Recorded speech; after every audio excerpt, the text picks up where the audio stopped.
Good afternoon, everybody. I hope that you can all hear me. My name is Luca Timoniera, and I work for the student office, mainly dealing with student services, admissions, and tuition fees. So before starting, I would like to introduce Professor Maria Laura Costantino, President of the MEDTEC degree course, and Professor Stefano Duga, Professor of Molecular Biology in our medical school.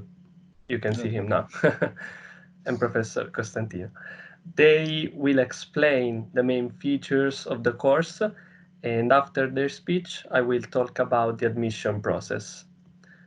I can see that you have all silenced your microphones, and I would kindly invite you to keep it as mute, during our presentation to avoid any possible noise.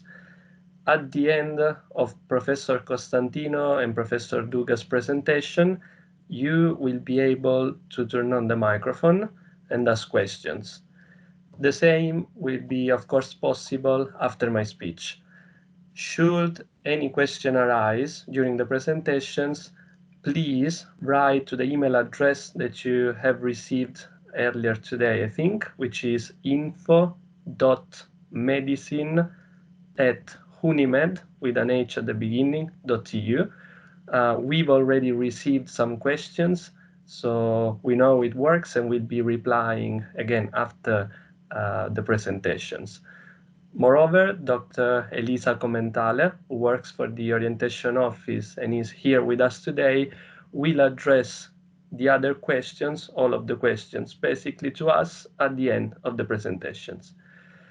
So, of course, we would have preferred to host the Open Day at our campus. These are the first times ever we attend an online event, but Humanitas and we do believe that it is our big responsibility nowadays, in these days, to comply with the government instructions and, when possible, to guarantee our activities from home, as it happens today. So we need to help to stop the contagion. Next to our campus, there is Humanitas Hospital, and we're all well aware of the difficulties that both patients and doctors and nurses are facing to defeat the virus, and we need to help in this sense as well. So thank you all for joining. I would start with Professor Costantino and then Professor Duga. Thank you again. So hello, good afternoon, everybody. I hope you can hear me. And I also want to thank you all for participating to this, let me say, unusual open day, which is held online streaming. But as Dr. Timoneri said just a few minutes ago, it is important that each of us is responsible and complies with the rules in avoiding any meeting in person, and so as to defeat the virus or to damp a bit every pandemic effect.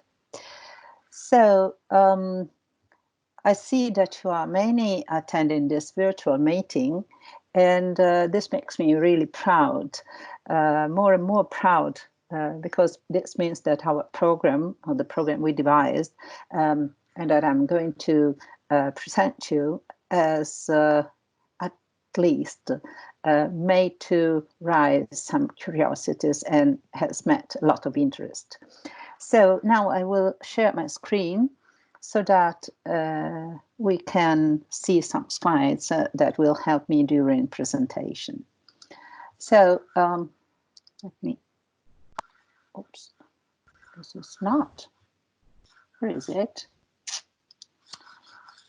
It is okay. working. It is working. It is. Yes. It is. Okay, I couldn't see it, so it was a bit. So, well, this is okay. So let's start from the context. The context that brought us to devise this possible and this actual really new program. As you know, nowadays, life sciences have to meet a number and to face a number of challenges, which are related to the aging population, to the increase in chronic diseases, to the impact of innovation or the impact that innovation has in life sciences. And this is something that in these days we are really getting more and more aware, the sustainability and access to the treatment. So this is something that is actually making us to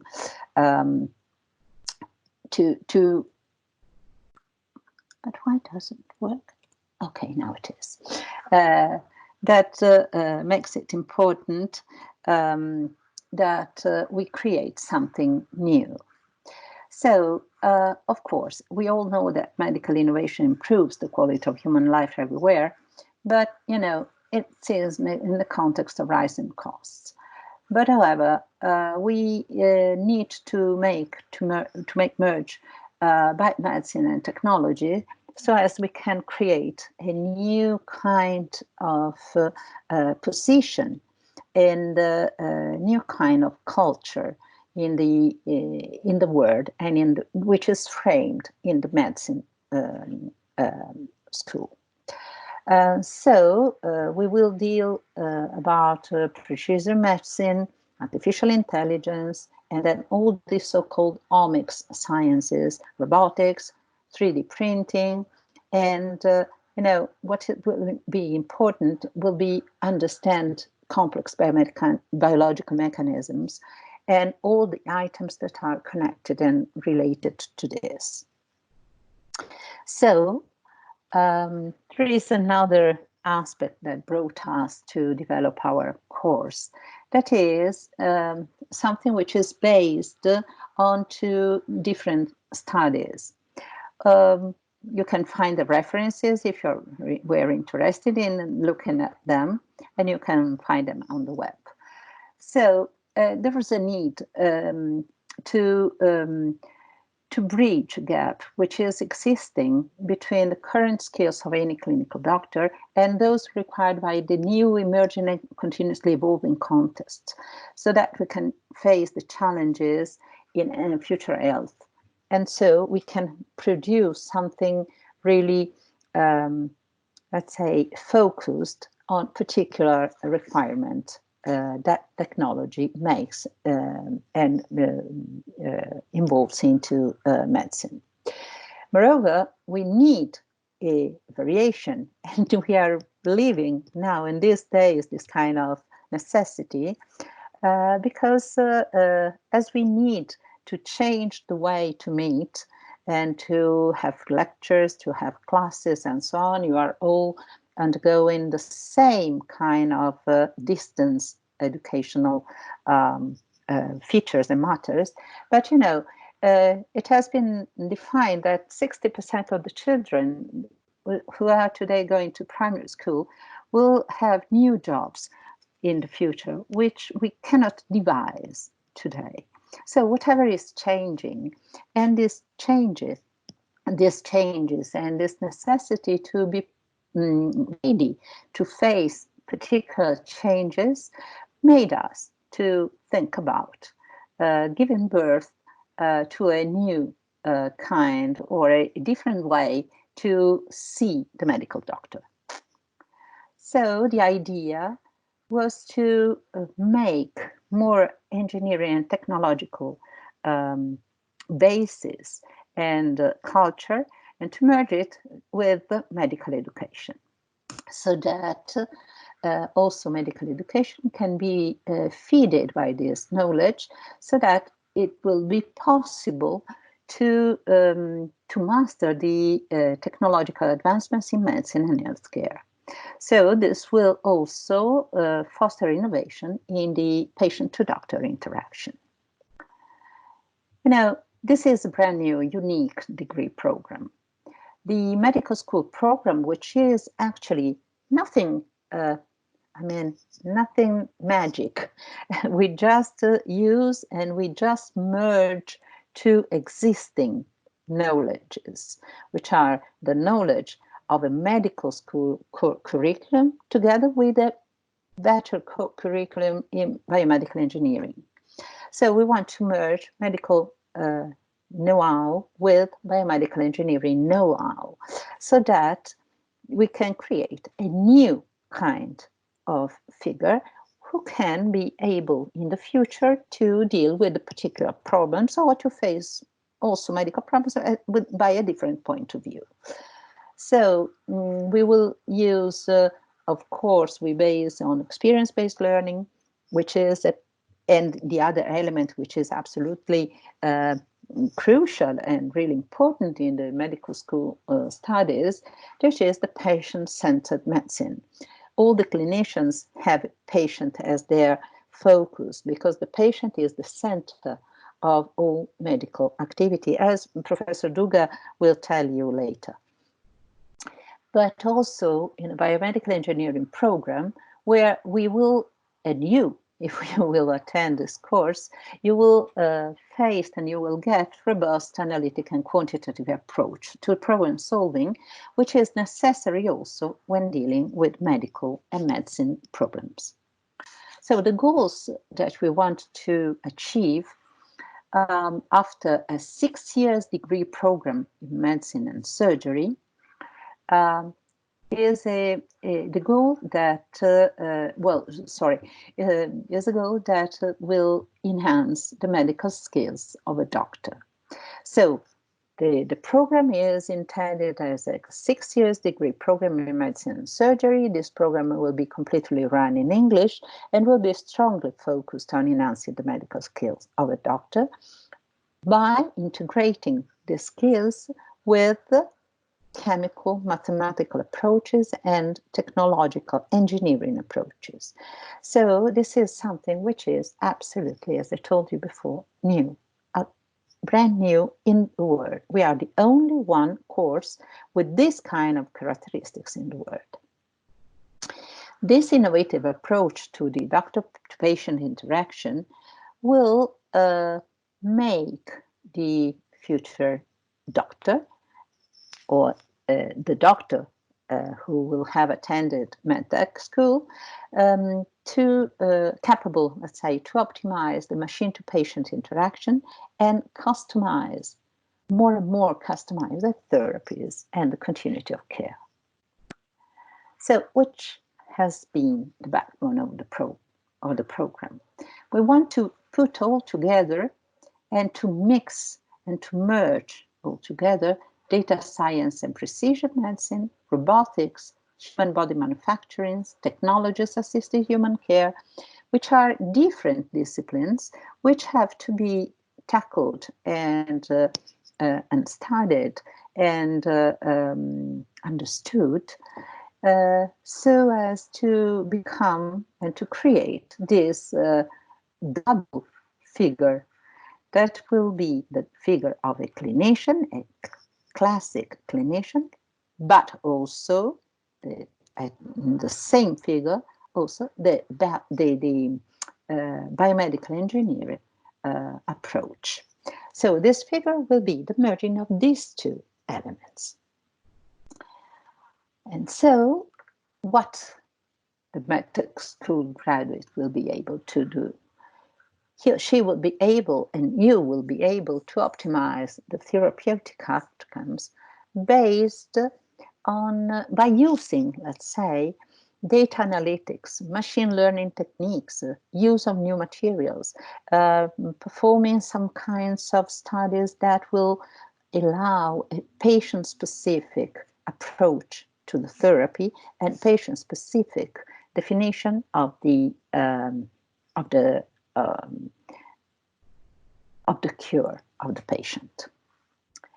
And what you will get at the end? Well, for sure, you will have many different employability opportunities that will be absolutely, of course, possibilities to work in the hospital. And so you will become clinician. You will be, first of all, absolutely thorough and complete clinician with also that will possess also a medical technological knowledge, so as to improve the patient care. And so one of the places where you will work will be the hospital. But you can also choose to work in the industry in terms of becoming a driver of technological innovation in pharma and biotech industries. That is someone who can address and drive innovation in industrial activities and industrial design, in which field? In the field of the development of biomedical devices or robotic devices or pharma and medtech industries. Or you can choose to work and to go on with research, and you will be able to attend either a PhD course in medicine or a PhD course in biomedical engineering. So in these fields, you will have the possibility to further develop your skills and become researchers and enter in researchers' companies, researchers' groups, or stay as a PhD, a postdoc researcher in the hospital. But let me focus another element. MEDTEC School is also an opportunity for the society. I mean, is an opportunity to find and to produce new working and new professional figures. And this will be an opportunity for both the students and their families, for the companies, and we already had some feedbacks from the companies which are really, really, really interested in this new figure that will come out from this course. That will be also a great help in civil society, because the capacity to deal with always new elements and to be always up to date in the profession is something that the civil society will really appreciate. So these are elements which are particularly important. But let's come back to something that would interest you much more, because there's all this kind of elements I listed to you up to now are dealing with a profession that you will reach in 6 years. But I guess that you are much more interested in now and at present what you are asked to do and what is the school proposing you. So to be admitted to this course, it is necessary to possess a high school diploma and to have successfully completed the admission test. Of course, you will also need to prove good English knowledge, but you will also be tutored. So you will not only have to study passively or hopefully, much more hopefully, actively, but you will be not left alone, and you will permanently tutored by either your professors or other people who will work in strict connection and relationship with the professors. And of course, the hospital that will permanently tutor you. And of course, we will also have and offer you some scholarships, which will be merit-based. So this will be scholarships that will be given to you, and they are nothing to do with the one on that are offered based on the income of the families. These are merit-based. So if you are really good, you can have scholarship for either 1, 2, 3, depending. You will need to demonstrate each year to deserve the scholarship. Then, at the very end of the process, you will be awarded both the titles. So the titles will be the master degree in medicine and surgery and the bachelor degree in biomedical engineering. So these are two titles which require strong and hard study. And but both the titles will be awarded at the very end of the process. So it will be absolutely not possible to get and to gain one of the two titles prior to the other one, because the duration of the medical school will be 6 years. In these 6 full years, there will be also the presence of many subjects belonging to biomedical engineering that will allow you to get the title of Bachelor in Biomedical Engineering, but this merging will last starting from the first year until the 6th year of attendance.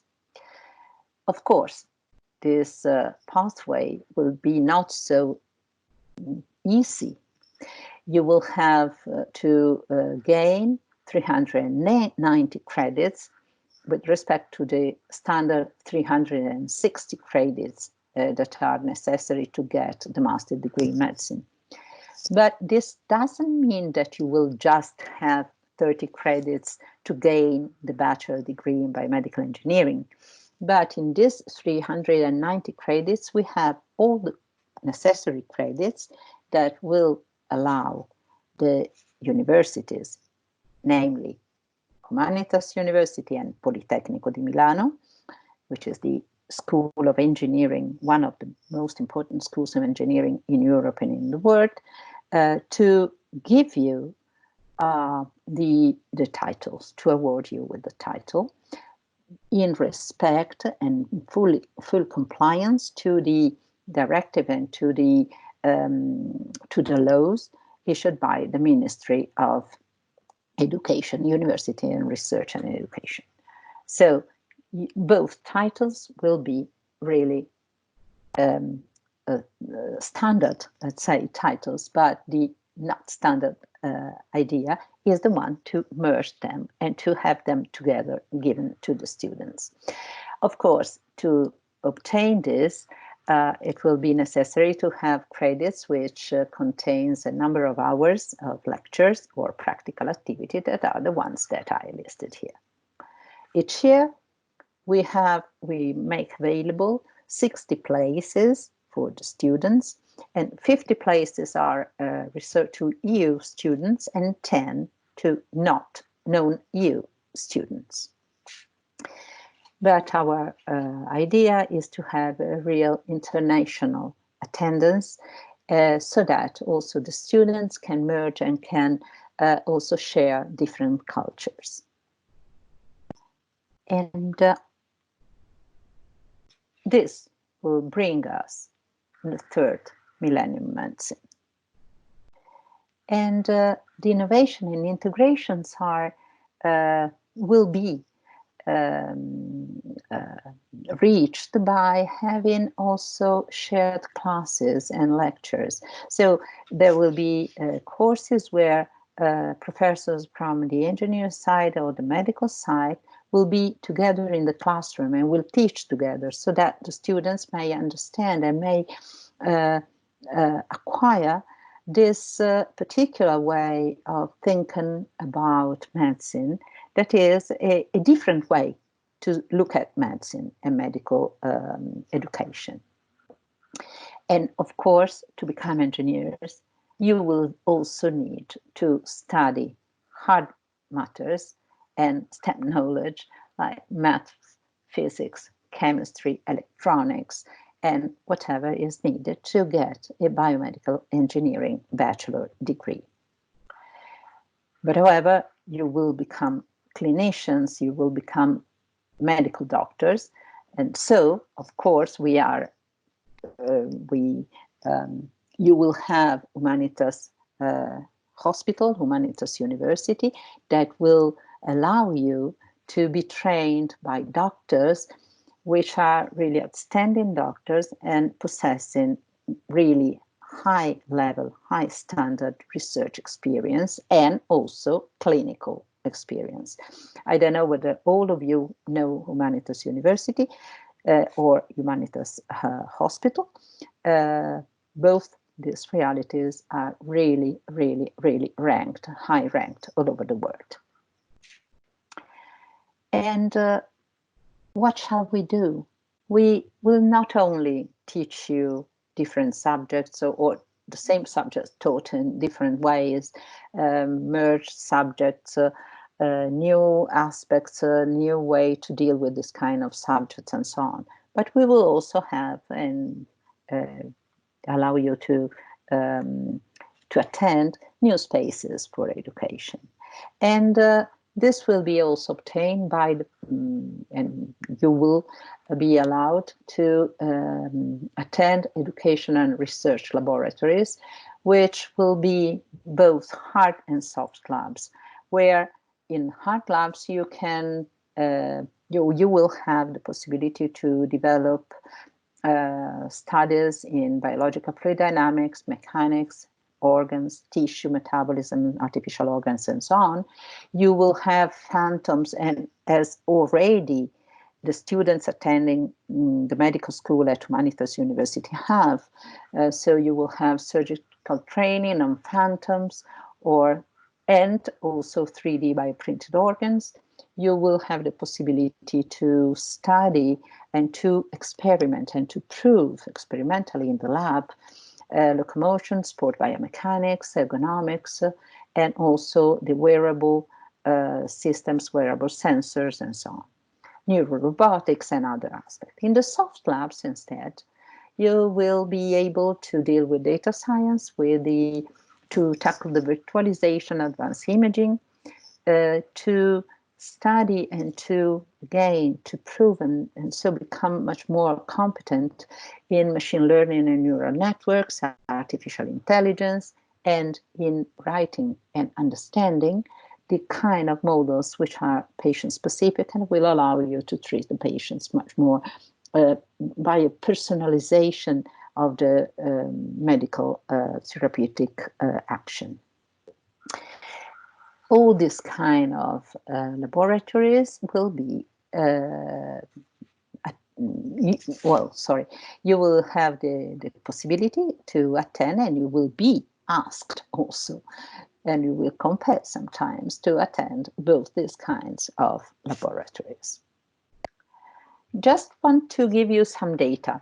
As you know, we issued the program last June 2019. The program was approved by the Ministry of Education and Research. So again, this demonstrates you that this program is not something which has been just thought by crazy people, but we are really focused on allowing you to get really deep and thorough knowledge and to get degrees which are really powerful. So we had last year for almost 500 EU students who applied to the admission test, and we enrolled 50 students. Last year, just 50, not 60, because due to time, we didn't have enough time to ask students from not EU origin to attend the school, because the test was performed very, very late with respect to the possibility to get visa and whatever, and so it was necessary just to limit to EU students. And we had 10 scholarships available, merit scholarships available for these 50 students. This year, the test, as you know, should have been had in these days of March, but due to the present situation, the test has been switched on September 4th. And this test will be, of course, for both European and non-European students. I'm almost through, and then I am about passing the mic to Professor Duga. But I want also to tell you something that I don't know whether you are so interested in knowing, but it is important for us. We also have a sounding committee, which is a sort of a control committee for our teaching activities. So the sounding committee is a committee made of course, the two rectors of the two universities that issued the program, that is Professor Montorsi, rector of Humanitas University, and Professor Reis, rector of Politecnico di Milano. And we have other 4 members, official members of the sounding committee, which are persons who are really outstanding in the industrial and educational world. So, which is the function, which are the goals of having a sounding committee? This sounding committee, especially these 4 people, will evaluate during meetings and being informed about all the structure of the course and how the course is going on, will evaluate which kind of, or will not evaluate, but will suggest and give hints and suggestions, again, about the possibility of referring to possible new kind of important elements to be taken into considerations, or to the possible enrollment of new realities, or to the involvement of institutions or educational entities, or kind of they will propose kind of teaching project and so on. So this committee has been called sounding board, as they will survey and be consultant and be suggestion and give suggestion about how to optimize our educational offer. So it will be really important for us to rely on their suggestions, also because there will be an idea, or we will get some inputs for the outside. You know, if we did everything by ourselves, well, that could be also misleading, because we might not see possible criticities and so on. Whereas having people coming from outside the university would be really, really, really enriching all the technologies, and will be all the educational aspects, and also the kind of results we will get. Okay, now I am through, and I ask Professor Duga to share his screen to tell you something about the program in detail. Thank you very much. I will stop in sharing my screen. So, okay, that will be Stefano. Hello to everyone. Good afternoon, and thank you for being here today in this very unusual open day, as Professor Costantino pointed out. I'm Stefano Duga. I'm professor of molecular biology at Humanitas University. I teach molecular biology and molecular genetics at the medical school, and I've been one of the professors who were involved from the very beginning in designing this new course.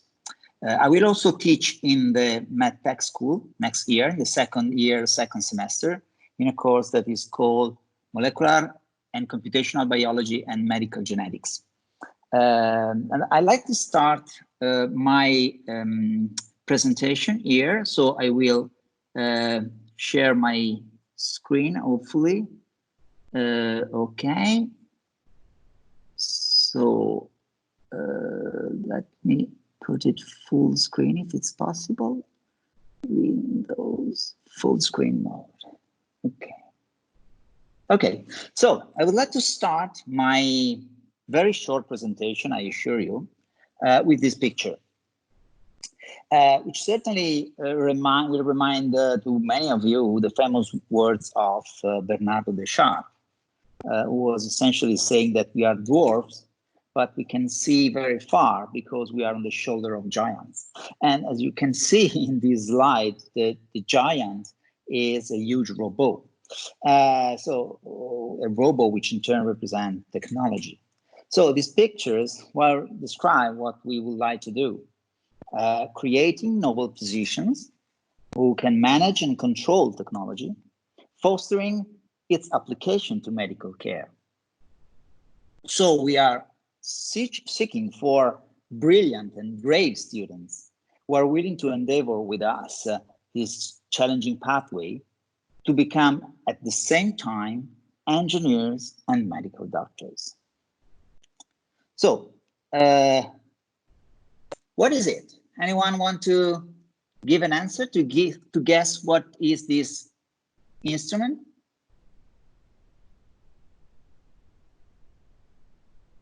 You can switch on your microphone if you like. So I'm pretty sure that there is someone there. Don't be shy.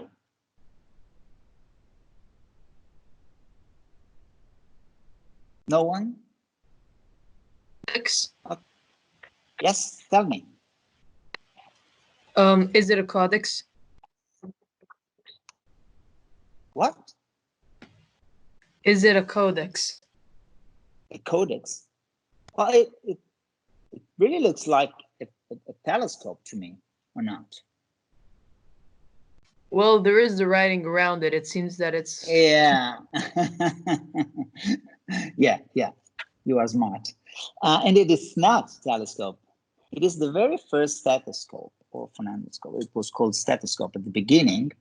It was indeed invented by this French physician that you can see here in the bottle, which is René Laennec, in 1816. He apparently invented it by just rolling a piece of paper and putting it on the chest of a lady. But and then he invented also the name, which comes from the Greek word stetos, meaning chest, and scopein, meaning to explore. He discovered that the R sounds could be heard much more clearly and loudly using these mediated auscultation rather than the immediate auscultation that was used, that was the standard at that time.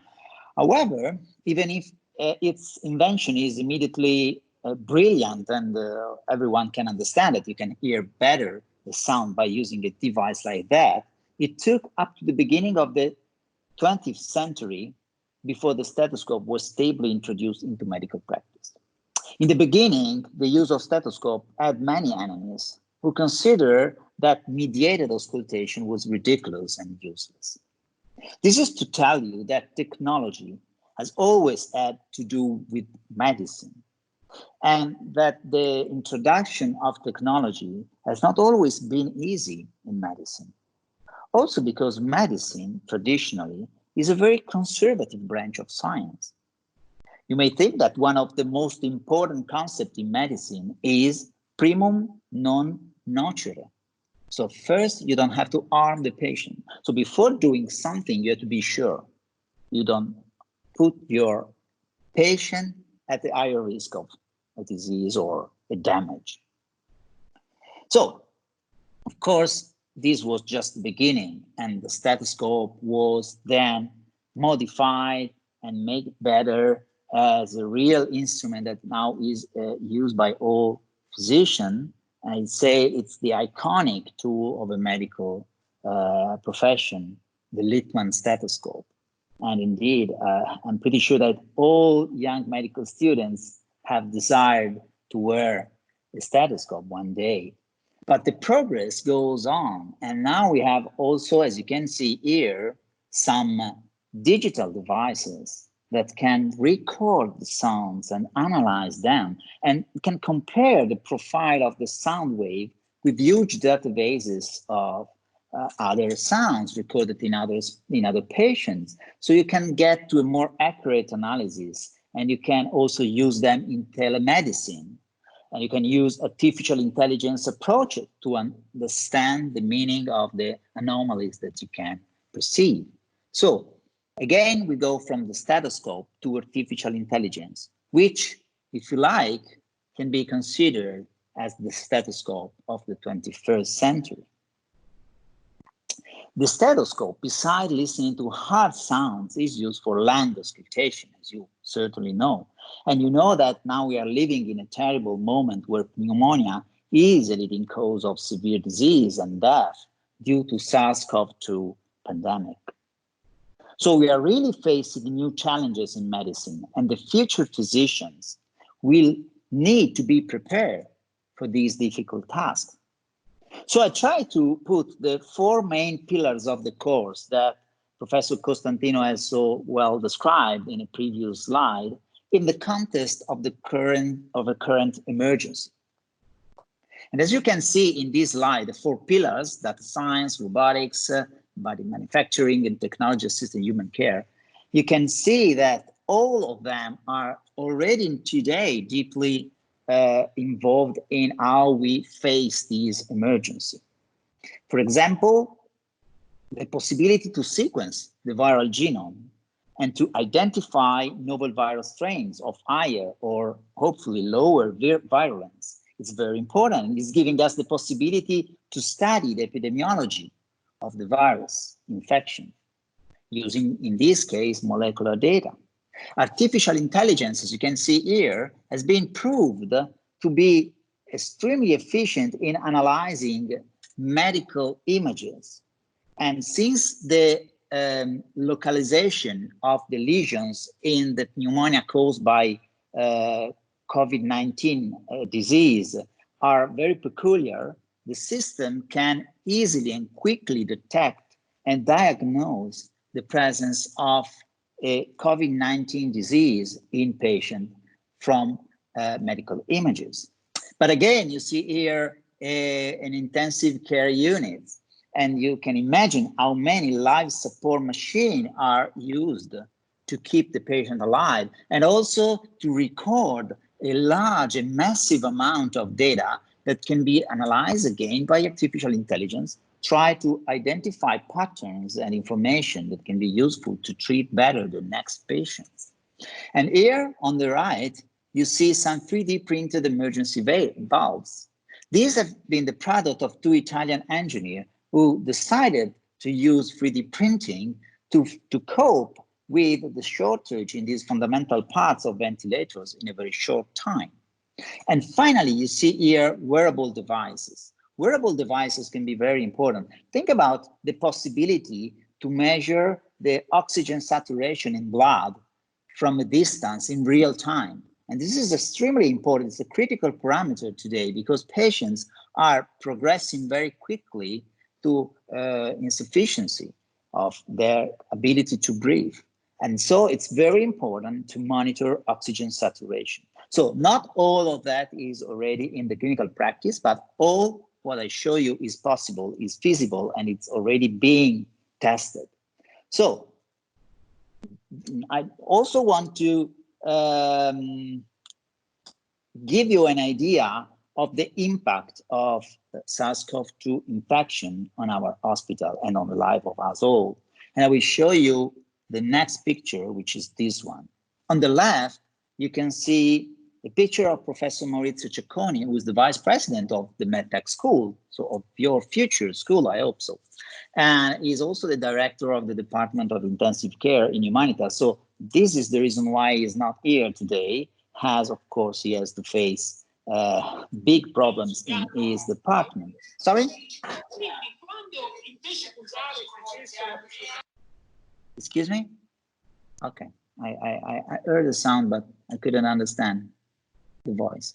In any case, this is a picture taken from a video that was broadcasted a few days ago. It was an interview and Professor Cecconi was interviewed by Howard Bochner, who is the editor-in-chief of JAMA. JAMA is the Journal of American Medical Association, one of the most important medical journals in the world. He was asked to report to his colleagues all over the world in the emergency departments the precious experiment he had gained in the field in Italy. And you may think that at that time, and also today, but at that time even more so, we were the only country facing such a huge number of patients requiring intensive care. And on the right, you can see a paper that was published by Corriere della Sera a couple of days ago, showing how our hospital modified itself quickly to be able to increase the number of ICU beds and also to have as many as 6 wards dedicated to COVID-19 patients. So we have now more than 250 patients, plus all the I guess, 35 patients that are in emergency department. And I want to thank all the doctors, the nurses, the biologists, the technicians, and all the staff of our organization for facing this unprecedented emergency with their work and with their technical skills, but also with their heart. And I must say that I've talked with many of them, and they all are very tired, but they have all a really positive attitude. So they all work 20 hours a day with the confidence that together we will win this terrible battle. Now, I'll just comment a little bit on our educational program and our educational approach. The program, as you have heard from Professor Costantino, is the mixture of an engineering track and the medical track. But we didn't want to have just an addition of knowledge. We want to have an integration. And so I'm not going to go into all the details of our teaching methods that, of course, are based on the concept of active learning, so trying to stimulate active learning in students. But I want to concentrate on this point, the multidisciplinary and transdisciplinary approach. What does it mean? Well, I will borrow a slide, a fantastic slide that was showed to me by Dr. Susanna Sancassani, who is the managing director of METID, which is a unit of the Politecnico of Milan focused on learning innovation, digital learning, and teacher training. And she is also responsible for the faculty development of the MEDTEC faculty. And she used to explain what is multidisciplinary and transdisciplinary approaches with this picture, which is very nice. You can see 3 different images. Let's think that we want to organize a huge party with many friends. You can arrange the organization in different ways. You can ask your friends, well, bring what you have, what you like, what is easier, what is more convenient, what you like most to eat. And everyone is going to bring many different things. So you will have a lot of food, hopefully very good food, but there will be no plan into that. So we will just add taste on taste without any rationale. So basically you can have a huge amount of pizza and no dessert. This is what happened in real life, you know. But this is not multidisciplinary approach and not even transdisciplinary approach. A multidisciplinary approach is an approach where you organize a party, but you ask people to bring ingredients, and then you meet together and you say, well, what can we do? We have those ingredients. We didn't plan, but now we have those ingredients. We can put them together, trying to produce a meal which is integrating the different flavors, the different ingredients. Well, this is a kind of integration and it works, but you can do another step forward. Think about that. You want to really prepare a fantastic dinner. So first you have to plan what you want to do. So you have to gather people, talk together, decide a menu, decide which are the ingredients, balance the ingredients so that you can have all the meals that will be served in a certain sequence, in a certain way. This is really transdisciplinary approach, where everyone is bringing his knowledge, but the different integration is planned, is organized with a focus, which is a learning objective for the students. And this is what we are trying to do in our course. This is a very simple but easy to understand in schematic view of the 6th year of the course. And you see in blue the credits that will be given by teachers from the Polytechnic of Milan, and in green the ones that are given from teachers from the Unimed University, Humanitas University, and in gray the professional activity, which are very important to prepare a medical doctor. And as you can see, there is a separation because the first semester of the first, second, and third year is mostly engineering, and the second semester is mostly biomedical science. But as you can see, there are some mixture, and these mixes are also within the course. So each course has a module which is transdisciplinary and brings together teachers from the Polytechnical and from Humanitas University. And as you can see, engineering is not just the bachelor, it's not just the first 3 years. We have lessons and entire courses given by professor from the Polytechnic of Milan in the 4th, 5th, and 6th year. So this is to testify that we try to really integrate the two programs all along the 6th year, because it's very important to have a strong basic knowledge in engineering, but it's also important to see the integration between this and the clinical part. Otherwise, it would be pointless. And this is another view to show how we try to. You see, there is a block here in blue, which is the truly core of biomedical engineering. So these are all topics that normally are not taught in our medical school, but there is also this part, which is pre-med topics, which are propedeutics, mostly to biochemistry and physiology and pathology, that are integrated. So we will have the opportunity to use a stronger basis, a stronger mathematical and physics and chemical preparation of our students to build on that, the biomedical knowledge necessary to face the clinical years. Let me finish with this picture. You know, in life, you can easily decide to go through the easiest pathway, and sometimes it's difficult to choose the hardest one. Sometimes people try to tell you that using the easiest way to do things is better because it gives you advantage. You can be quicker. You can get to the point when you want to reach, which is this one, more quickly. And this effort seems to be something almost impossible.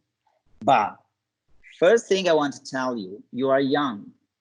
And it's the best moment in your life to try to put you in front of a big challenge. And if you aim at the top, choosing the difficult pathway is always a good choice. Try to test yourself with difficult tasks, because later in life it will be even more difficult. This is the right moment to do that for you. Second thing, even more important, what looks like the hardest way not always is so hard. It really depends how you face it.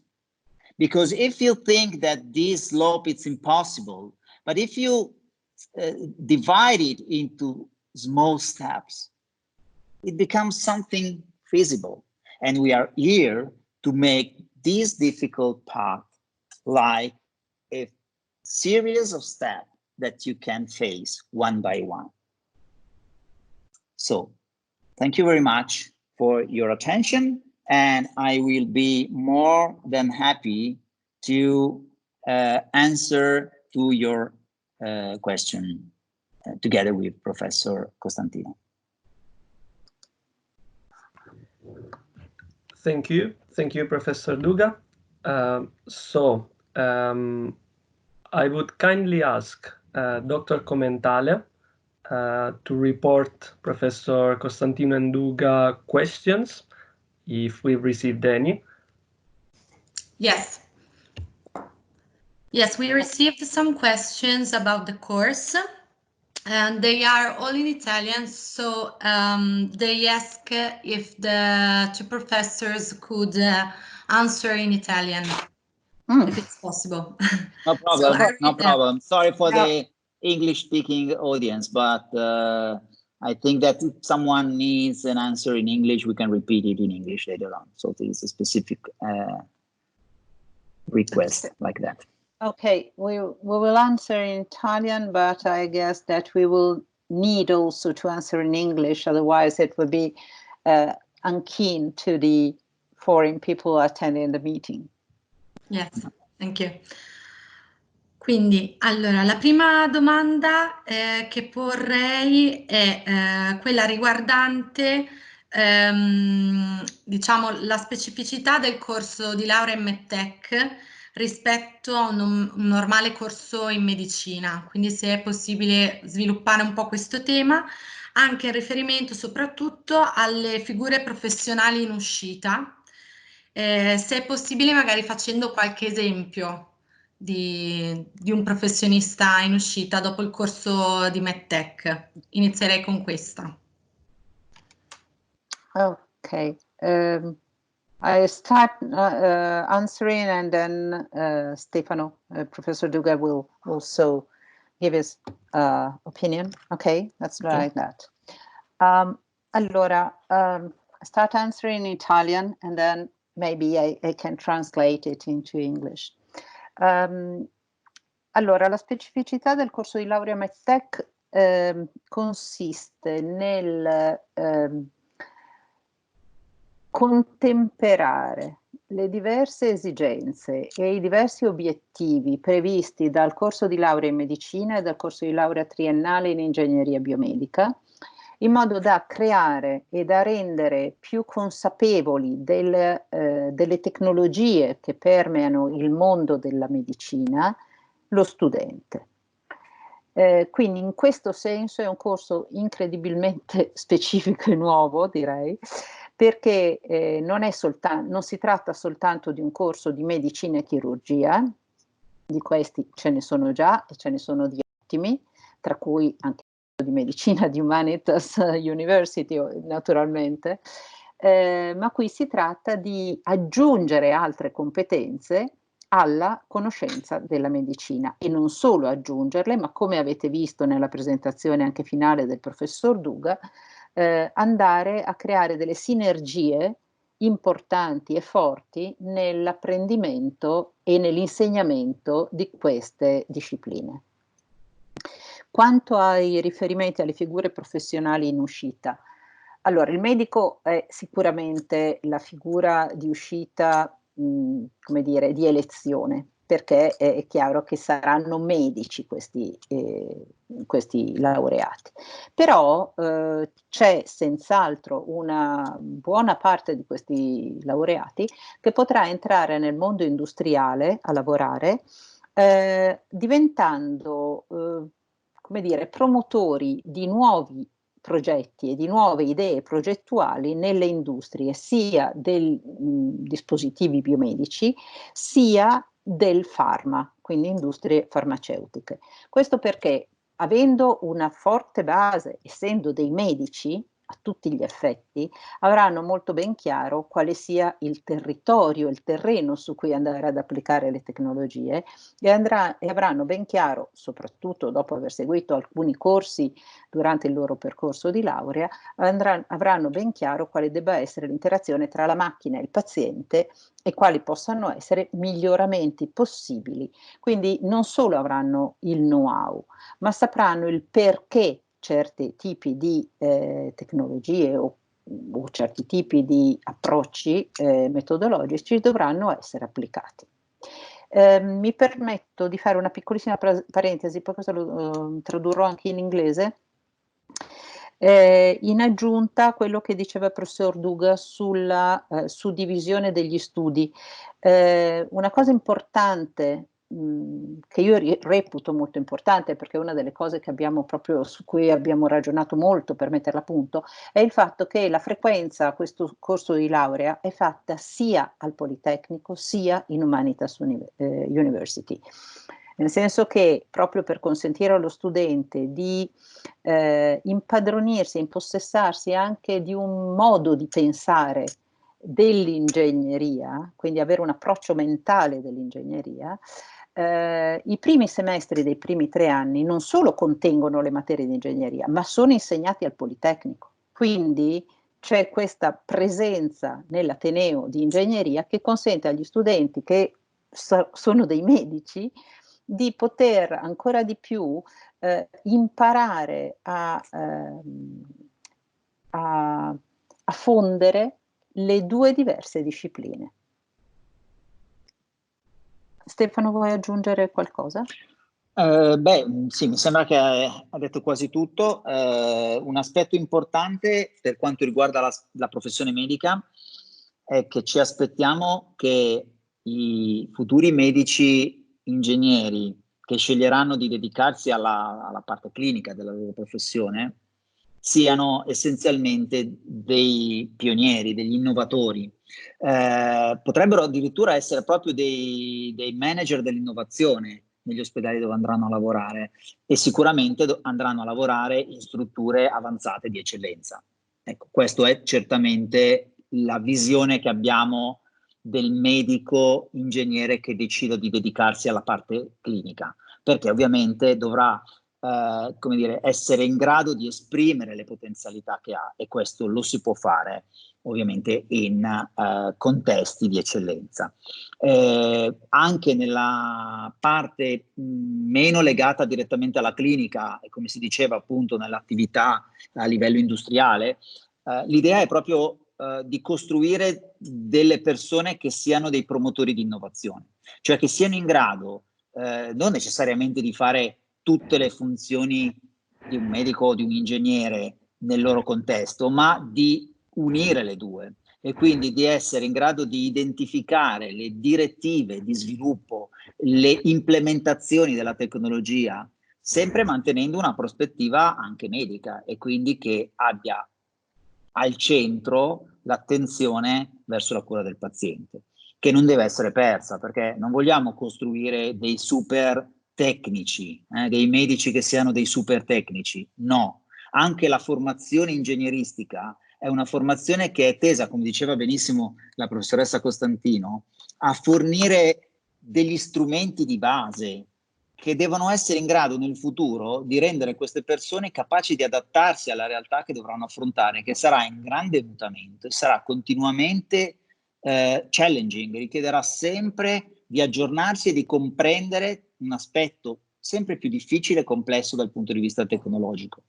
È questo che vogliamo, cioè dare degli strumenti e una mentalità ingegneristica, non formare un medico che sia il super ingegnere competente, perché dei bioingegneri bravissimi ce li abbiamo, la professoressa Costantino ne ha formati per anni e continua probabilmente in parte a formarli insegnando ancora anche al Politecnico, ma quello che vogliamo sono dei medici con una mentalità da ingegneri. Poi se vorranno fare gli ingegneri potranno anche farsi altri 2 anni e diventare anche full, diciamo, senior ingegneri, qualcuno magari lo farà, però ecco, l'obiettivo non è il top end tecnologico, ma la mentalità robusta, quantitativa che gli ingegneri hanno e che vorremmo sposare con la mentalità medica. May I ask a question? Yes, sure. Yeah. Hey, thank you. I wanted to ask about the scholarships. Yeah. Okay. Scholarships, I think it's much better if Dr. Timoniere or Dr. Commentale answer you. Yes. They are more deputed to give your answer about this. Exactly. Thank you very much. There are scholarships available, and I wanted to talk about them during my presentation. So basically, there are 7 scholarships available. They are full scholarships. 5 are reserved for EU students and 2 for non-EU students. I'm sorry for my brevity, but I would first give the opportunity to answer questions related to the course. Then we will move to the administrative aspects. So again, Elisa, if there's any other question, otherwise anybody who wants to turn on the microphone, even the camera, if you would like to, and ask questions to Professor Costantino and Duga, we would be glad if you could. Sure. Yeah, if I can add just a little bit of information. In the previous year, the scholarship were attributed to students according to first classification of students based on the results of their admission test, but all the students that class qualified were interviewed by Professor Costantino, by myself, and by Professor Cecconi.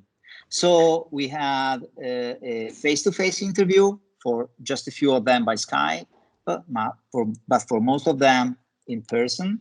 And it was really interesting to us because it was the first moment, was very informal, just to get acquainted, understand the motivation, and try to understand the attitude of our new students to this kind of course.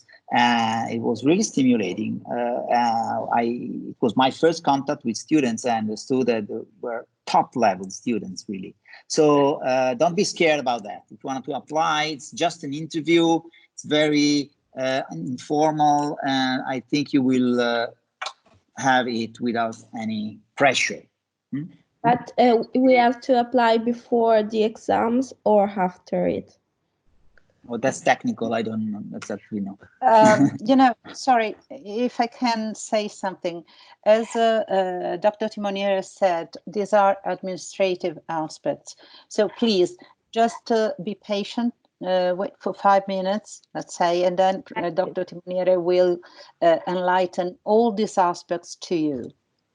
Okay, thank you. Okay, thank you. Sorry, but so that we can go on with the questions relevant to the 2 presentations about the course, and then the administrative aspects will be thoroughly dealt with by Dr. Timoniere. So just be patient for a few minutes. Hi, I have a question. Yep. About. So my question is, during this period of time where we are gonna study both the medical and the engineering, all in the same time, where a normal medical course is taken, isn't this gonna be like really overwhelming, or to do it we're gonna have to, I don't know, skip something? No. Well, as I said before, this will be a hard path of studies.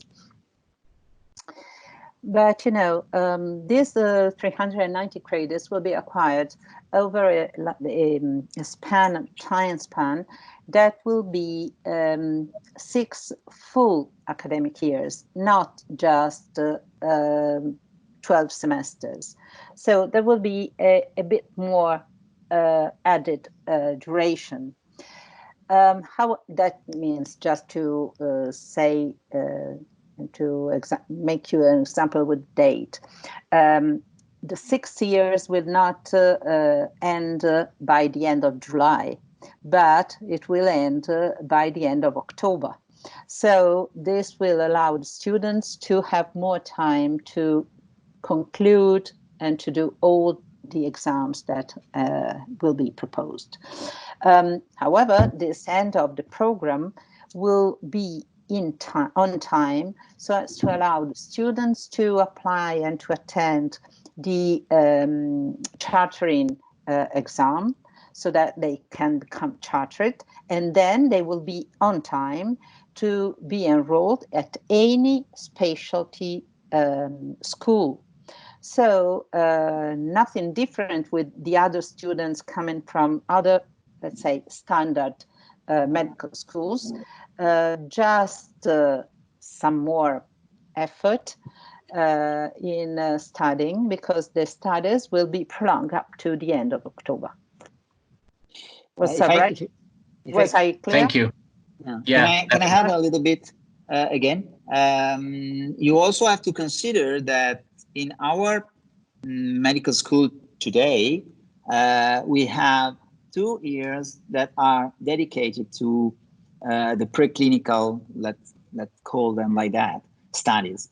And now we have extended these preclinical training up to the 3rd year. So indeed, in these first 3 years, you will have the possibility to form your preparation in basic science and applied science, medical, of course, studies. And this gives you more time for this part, for sure. Because now the 6th year of medicine is almost free of courses, and people essentially go to the world and do some clinical experience that will be preserved also for you, but you will have courses up to the end of the 6th year. So there is enough space and time to do that. Of course, it's very tough. I'm not denying that, but it's definitely organized in a way that you can do that.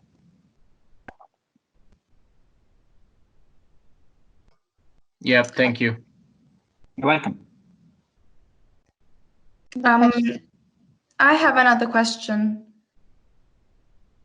Do you hear me? Please. I would like to ask, how could we prepare at best for the entry test? This is something that will also be treated by Dr. Timoniere in a few minutes. Okay, thank you. So be patient a minute. Sure. So if there is any other question pretty much related to the course, please. Yes, I have one question. Lisa had one. Yeah. I've got one last question, if I may. Yes. This course comprehends the basic course of medical and surgery plus a degree in engineering, in biomedical engineering, right? Yeah. Yeah, you're right. So it will comprehend all the study of normal, let's say, medicine and surgery student. Yes, sure. Absolutely. Absolutely. Okay.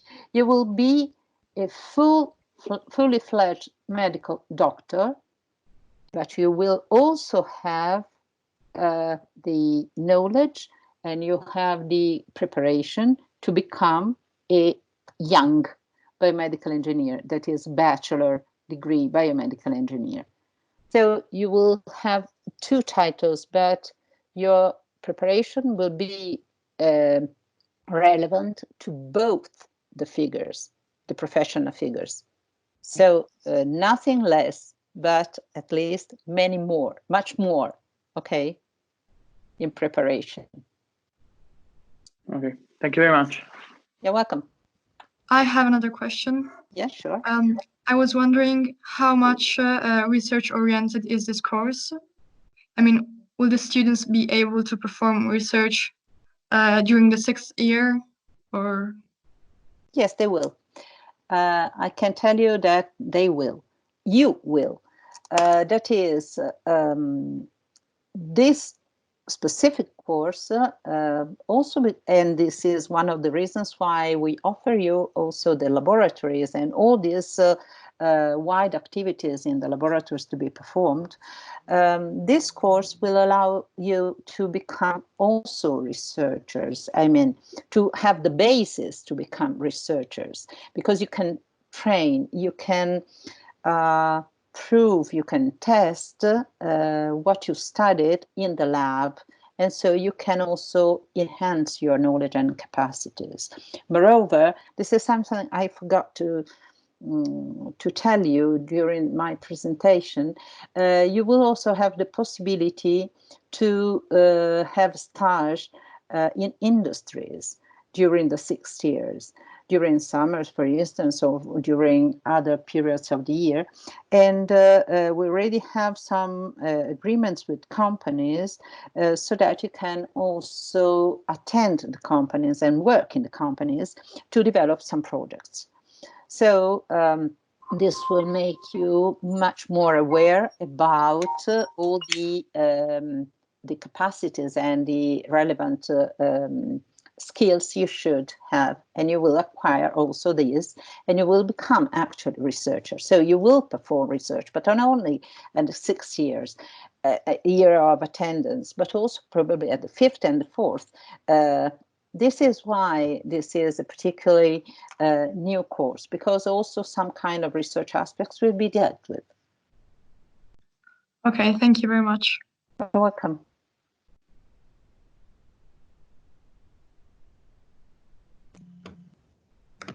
Is there any other question? I know that probably Elisa has received one further question. On the email, yes. I have a question about moving from another university, or instead move from the MEDTEC course to another university during the course. Is it possible or not? Okay. This is in between technical and administrative questions and curricular questions. So I try to give you a very short answer. Yes, it is possible, provided that the university you are coming from is not too different from the one that you will be attending in terms of MEDTEC. So a thorough survey of the exams that you already had in the other university will be performed, and it is not straightforward that every exam will be accepted because of the peculiarity of this of the structure of these exams in MEDTEC, which are merging the two competencies. So this is probably possible at the first year, maybe at the second year. I would say that will be quite complicated in the next years after the second. The other thing is going to another university. Yes, of course, you can go wherever you want. You are not compelled to stay up to the end, even if we would like to have motivated people starting since the beginning, so that because we will discourage somehow the possibility to go elsewhere. That is, you are not compelled to stay at MEDTEC, but you will be admitted based also on your strong motivation. We want motivated students. We want students who have understood the innovation and the particular strength of this innovation and the particular element that is permeating MEDTEC. That is interdisciplinary, transdisciplinary aspects and education. That is transdisciplinary education to become something new. So it is also in the students. It's not just attending university that will be more difficult with respect to others. We are looking for really motivated students. Did I answer you?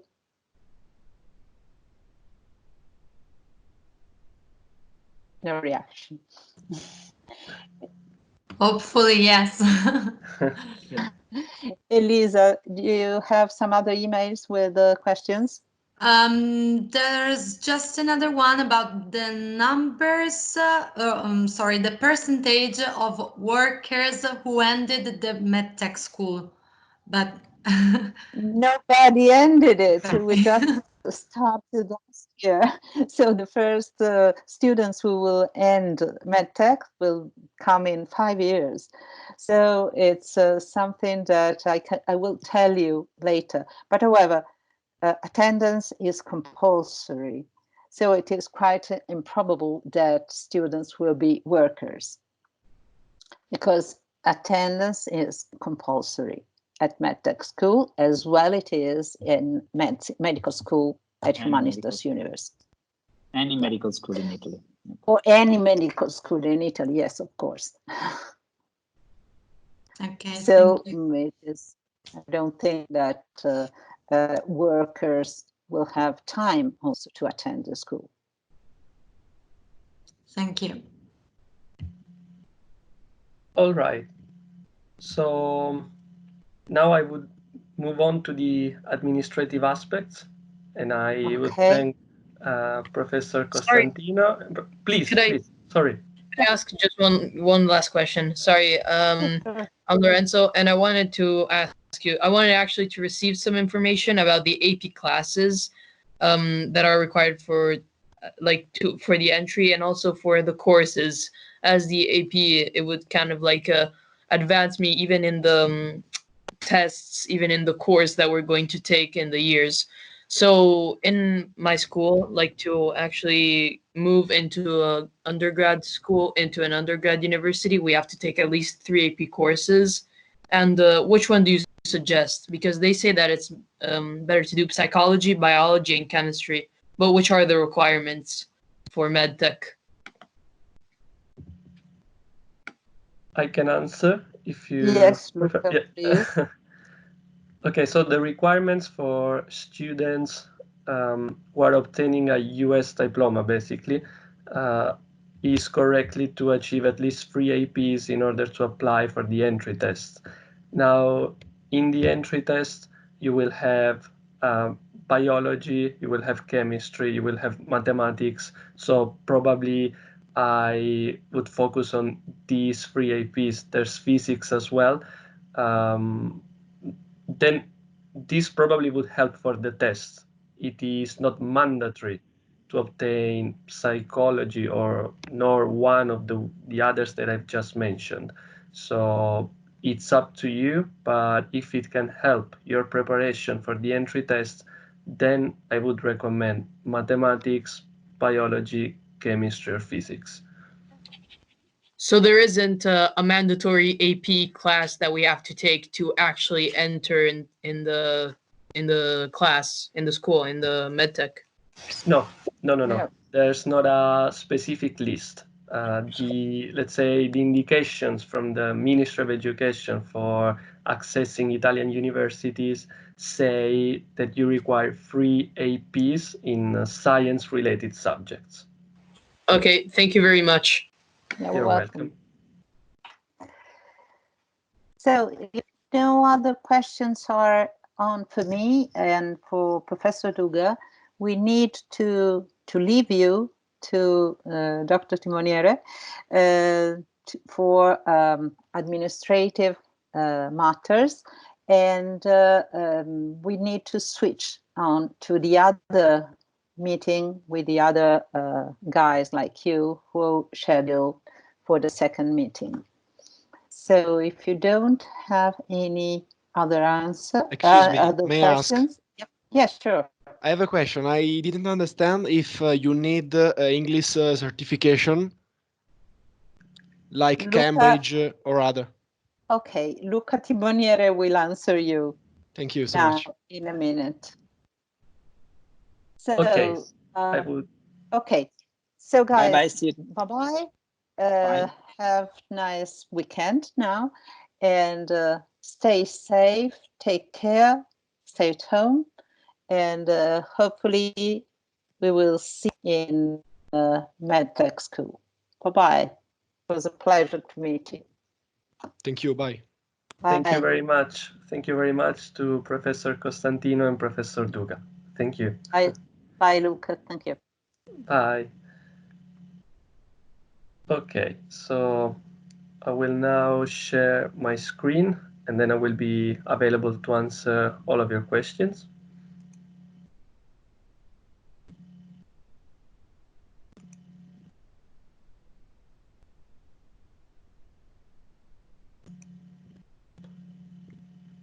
Okay, I hope that you can see the slides. Yes, it is working. Okay, brilliant. So I would start showing you which are the main services that Humanitas University can provide to all of its students.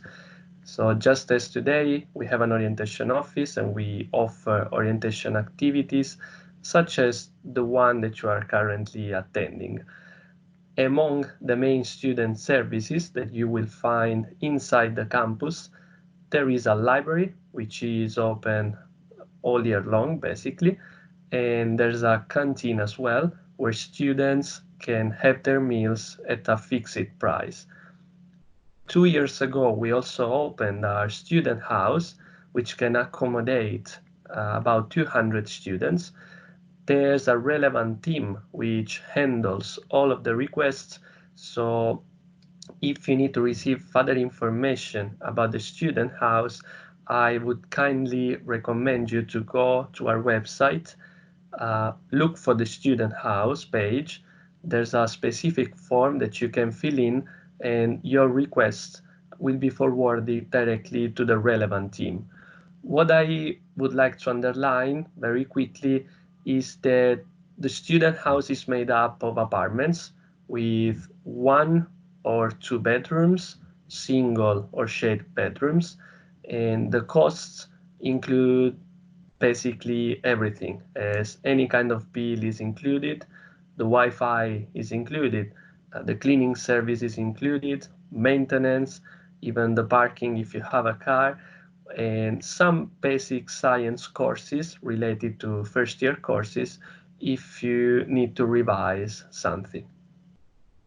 We have an IT team which offers many IT services, including the so-called campus ID. So all of our students will receive credentials to access, for instance, the campus Wi-Fi, the library computers, as well as the learning management system, which is a Moodle platform that they make available for all of you and where professors can upload all of the study materials that they use during classes.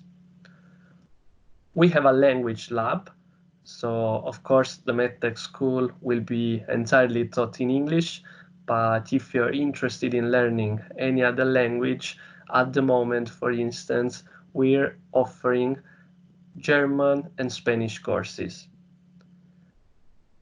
We offer support to students from a psychological point of view. So special students who have special education needs can highlight it when registering for the admissions test or even after passing the admissions test in order to be granted the accommodations to perform well during the academic career.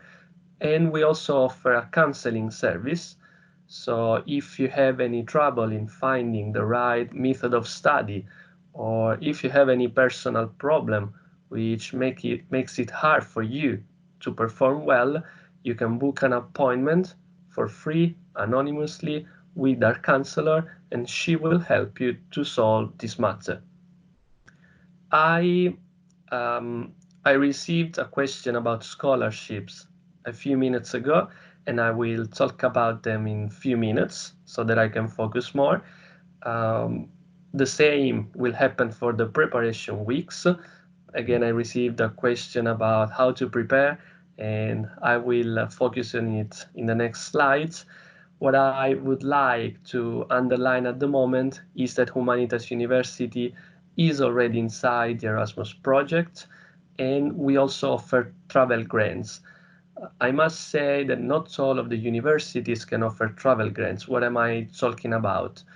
Many students usually find internship opportunities into hospitals, research centers, and so on during the summer.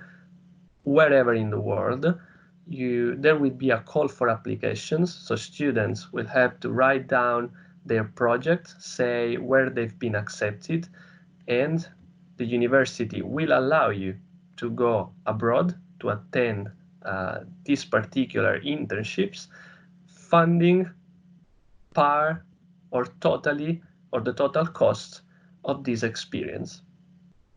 We also offer preparation courses starting from the third year for the USMLE, and the USMLE is the exam to access the residencies, so the specialty schools in the USA. Admissions test. So the test was supposed to take place in March, on the 20th of March. Unfortunately, due to the circumstances, we've been forced to move it to September 4th, and registrations are still available. So students who wish to register for the entry test can complete the registration until August 26th. How can you apply? You can apply through our website. So if you go to our website, there is explained step by step how to register through the university portal first and through the Politecnico Milano portal second. At the end of the registration, you will receive a final receipt with the credentials to use to access the computers on the test day, as the test will be computer-based. In Italy, it takes place in Milan, in the Politecnico IT rooms, but as you can see from the slide, we also have several test centers all over the world. I unfortunately cannot guarantee that at the moment all of the test centers are available, since registrations were almost done, so many places have been booked already. For sure, there are many seats still available, and there's no limit basically in Italy, in Milan. So the test, it looks like the IMAT test, the International Medical Admissions Test, as it is made up of 60 multiple choice questions, and you will have 100-minute time to answer the questions. As you can see, there are 5 subjects included in the entry test: mathematics, 20 questions, logic, critical thinking, 10 questions, biology, 10 questions, chemistry and physics, 10 again, and technical scientific culture, 10. How does it work during the test? It is different from the IMAT, so you will not be free to move from one section to the other. You will start with mathematics. You will have to complete the mathematics part, so there will be a specific time to complete this part, and then you will move to the next part. Even the scoring system is not the same as the IMAT. I would suggest you to double check into the call for applications, but what I can tell you is that text understanding and critical reasoning will give you the highest points. So it's 24 points per correct answer, 16 points for mathematics, biology, and chemistry, 12 points for technical scientific culture. How can you prepare for the test? The slides, of course, shows that we offer preparation courses at Humanitas University. They're held in English. They are intensive courses, so from Monday to Friday, mornings, afternoons, we will try to have classes of all of the subjects that I've just listed, and we will try to give you a methodological approach. So how to read questions, how to read answer, maybe how to immediately understand that one answer is definitely wrong. you will have classes and you will have at the same time the opportunity to practice on sample tests. We offer two possibilities, two packages. One is with accommodation in one of our hotels, basically, and the other one is without accommodation. 850 euros only course and meals, 1,000 euros including accommodation as well. Dates are not available at the moment, given also the situation we are facing at the moment. We will try to schedule weeks during the summer at the end of July, usually, or even in August if necessary. My suggestion is to keep looking at our website or maybe subscribe our newsletter to receive further updates about the preparation week. Of course, the preparation week is not the only possibility that you have to prepare for the test. So I will suggest you some books that you can use for preparation. And if you don't have enough time maybe to note them, to write them down, you can ask me later. In any case, you can use the old IMAT, so the old admissions test for our medical school, to prepare especially for the critical thinking and for biology. You can find them on our website.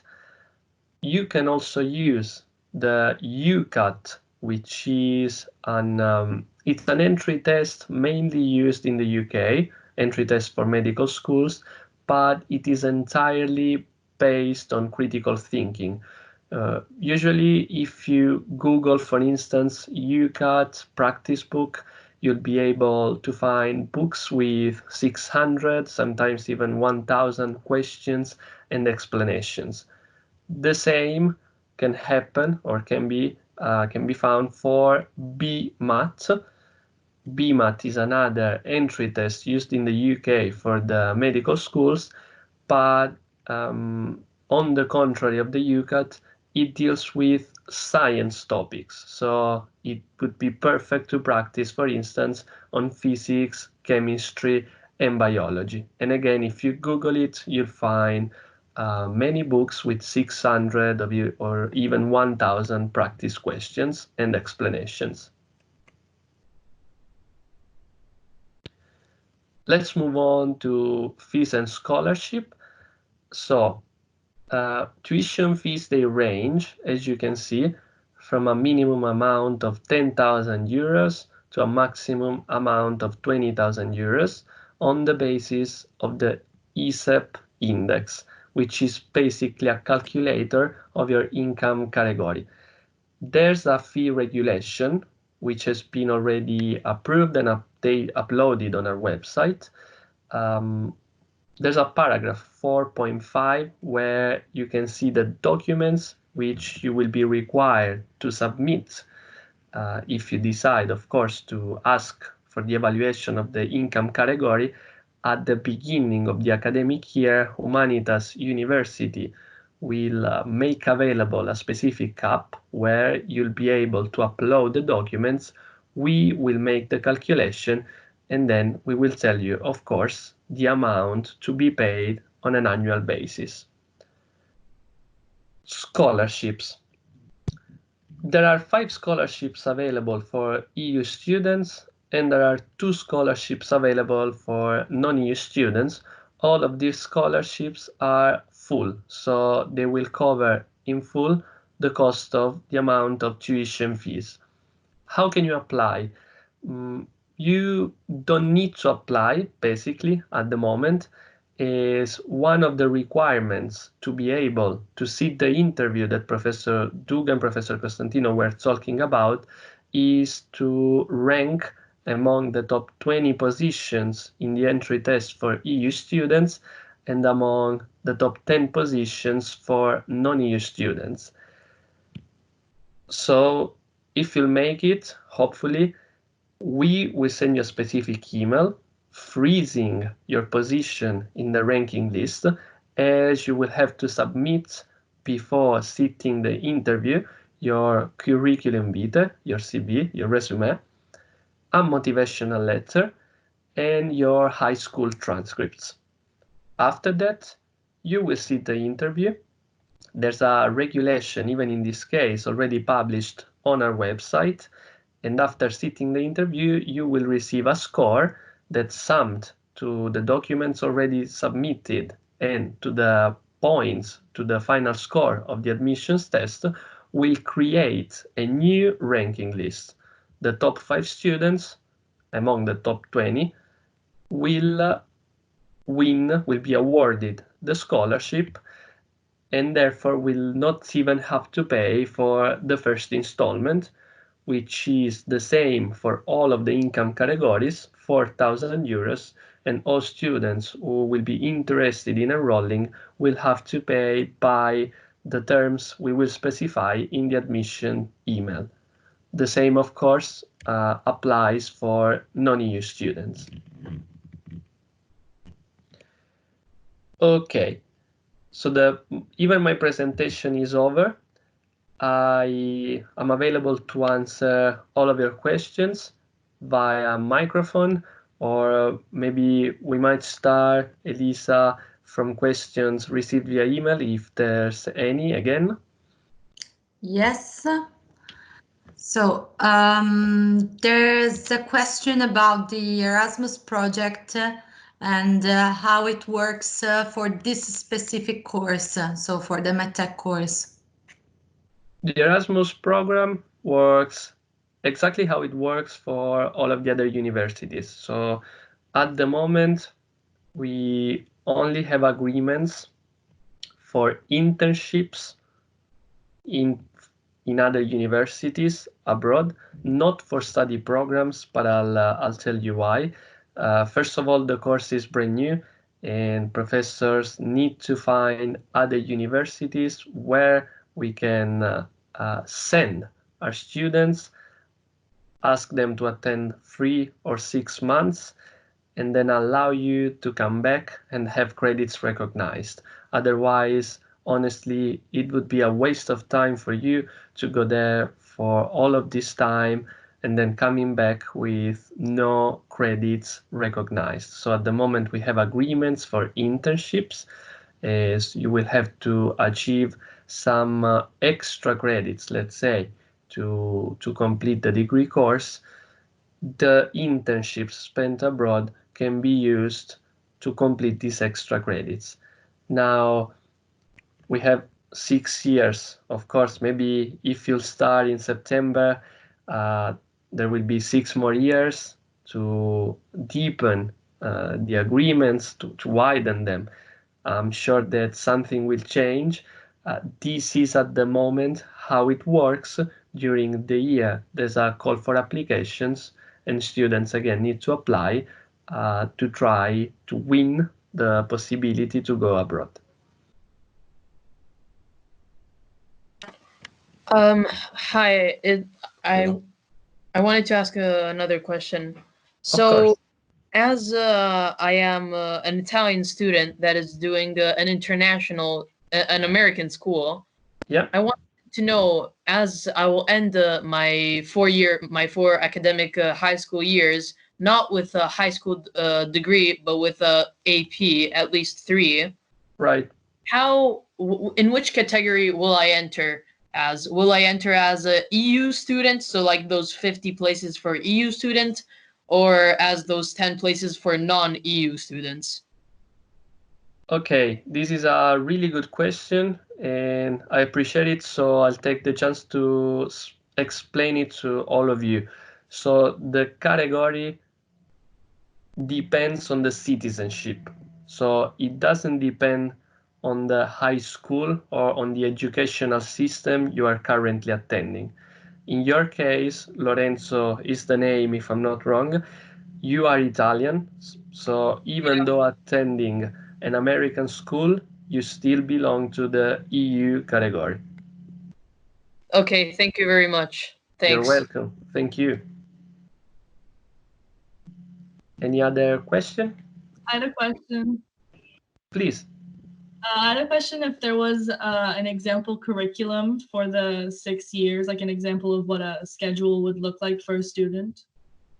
Do you mean for like the classes, the subjects in the 6 years, or the daily schedule?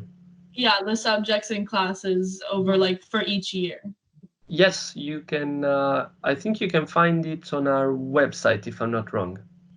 Okay. Or if you can't, my suggestion is to write an email to info@unimed.eu, which is on the contact sort of our website, and we will be glad to share the curriculum with you, definitely. Okay. I was also wondering if there's what the class size is. The class size, you mean the number of attendance? Yeah, how many students are in each class? You will be 60 students next year. This year, there are 50 students, as there are no non-EU students in the first year, but it actually depends on the Italian Ministry of Education, which gives all universities the possibility to accept a definite number of EU and non-EU students every year. So last year we started and we only had 50 places available. They're all attending the same class. It'll be the same next year. So 60 students in the same class, the 50 EU and the 10 non-EU students. Okay, thank you. You're welcome. Thank you. I have a another question about the admission test. Yes. Yeah, okay. In order to attend the admission test, is it necessary to do the last year of high school? Can I do it in the 4th year as well?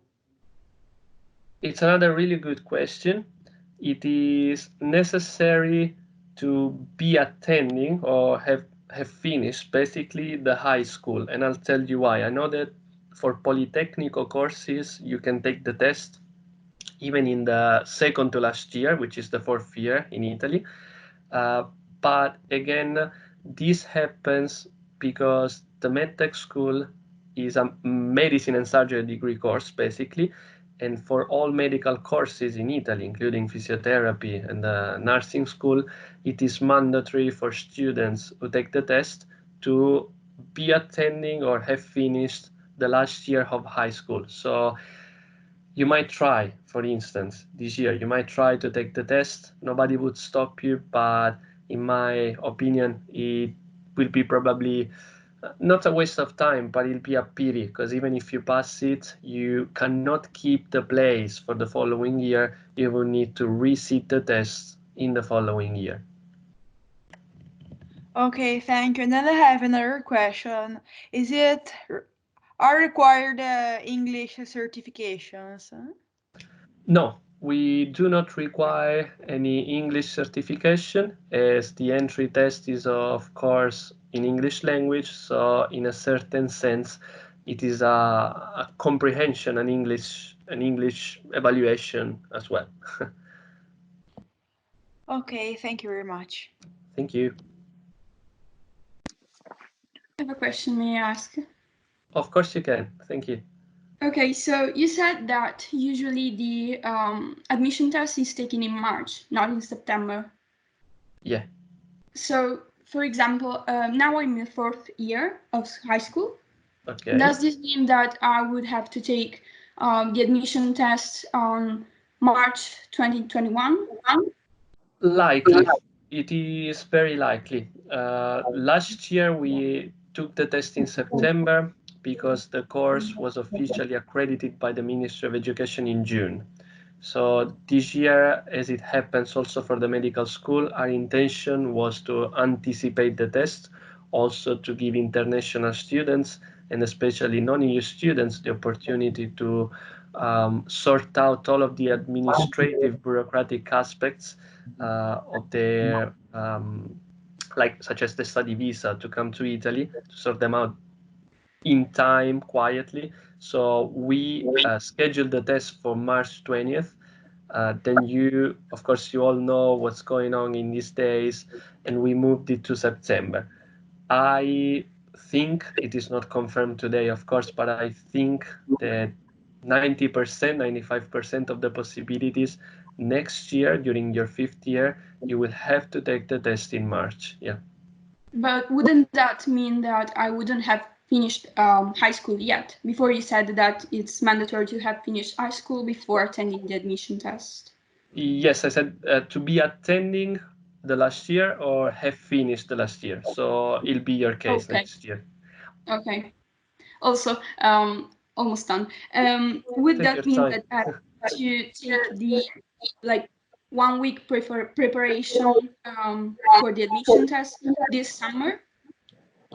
We offered in February preparation weeks, so you can absolutely decide whether to attend them in the summer or whether to attend them in the winter, right before the admissions test. Our intention is always to schedule to place some preparation courses right before the entry test. So we had one preparation week for 40 students in February. We took it from the 22nd to the 26th of February, and it'll be the same next year.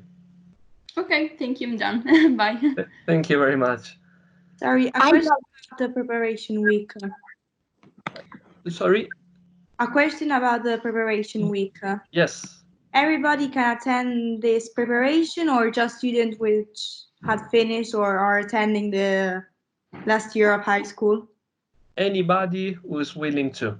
Anybody who's willing to, absolutely. So you recommend that if we have our test on March, we could attend the preparation week of February? Yes, you can decide. You can, if you prefer, it's worth it to start studying or start understanding how the test works a few months before. So even in the summer, you can start attending in the summer. Otherwise, you can definitely attend them in February, right before the entry test. Okay, thanks. Of course, one little precisation, I'm sorry. Look at the dates, since for 2021, at the moment, we're just hypothesizing. So look at the dates always on our website. I assume they'll be pretty much the same. Something might change. Maybe the test will be scheduled for the beginning of March rather than the end of March, and so the preparation courses will be at the beginning of February. But yeah, more or less dates, periods will be the same. Okay, so information, we find it on the website. You currently updated it. Exactly. At the moment, as I was saying, you cannot find anything definite but the entry test. But again, this is due to the current situation, because we need to wait a while. We also need to check how, and hopefully the situation will improve, in order to schedule the preparation courses for July. It'll be definitely easier next year. We'll be for sure able to schedule the weeks even 3 or 4 months in advance. I hope that you can understand. Okay, thank you. I'd like to ask a question. Yes. I'm an Italian student, and I was wondering if there is like a grade that you require. Like some universities from the Maturità want like students to have at least 95. So I was wondering if there's. This is not the case. Again, this is not the case. We only take into consideration the admissions test score for admission. Okay, thank you. You're welcome. Hi. Hi. I had a question on the technical and scientific culture questions. Is there a textbook to prepare for the questions, or? Okay, it's a bit tricky. It's a bit tricky. This module deals with the curiosity, I can say, that a candidate should have towards sciences in general. So you might find really any kind of question related to science. I think that Politecnico Milano has some books you can prepare on. You should try to search online Polyprint and Polytest. they should be available even online. So besides practicing for sciences subjects, such as mathematics, chemistry, you should also be able to practice on the technical and scientific culture. Okay, thank you. You're welcome, thank you. And I have another question. Let's suppose that I passed the medicine test in February and I pay the fee. Then I take the MEDTEC test and pass it, and I want to attend the MEDTEC course. Therefore, I had to pay another fee, or how does it work? No. If you decide to transfer, let's say internally, from the medicine and surgery degree course to the MEDTEC course, we will keep the first installment valid. So the tuition fees are exactly the same for both courses. You will not be required to complete a second payment to complete the enrollment. Okay, thank you very much. You're welcome. I had another question. Please. So I'm confused about when you're supposed to take the admissions test. So I graduate June 2021. Would I take the September or in February? It depends on the date of the 2021 admissions test. So if it'll be in February, March, you will be able to take it in February, March, as you will be awarding your high school title a few months after, and the academic year will start in September 2021. If the test will be in September, of course, you'll be able to take the test in September. In general, you need to sit the test in the same year you are awarding, or you will be awarding, your high school diploma. And of course, as well, you can take the test whenever you want if you have already awarded your high school diploma. Okay, thank you. You're welcome. Sorry, I have a question. Please. Can I apply both to Polytechnico and to MEDTEC? I mean, wouldn't this cause some kind of problem, my name entered twice? Because I read that the first part of applying is on Humanitas website and the second part is on the Polytechnico website. So my name would be entered in the Polytechnico system. But if I wanted to apply separately to another engineering course on the Polytechnico, can I do it? Yes. This is just the registration process for the MEDTEC school. If you have already taken a test in the Polytechnico, for instance, you will not be required to register again in the Polytechnico website. You will have to use the credentials that you already have. In any case, you are absolutely free to try as many tests as you want. Just keep in mind that you can be enrolled in one single university per time. So if you enroll, for instance, to Polytechnico first, but then you want to enroll to the MEDTEC school, you need to withdraw from Polytechnico and complete the enrollment at Humanitas, even though the course is in collaboration with them, as the administrative aspects are managed by Humanitas.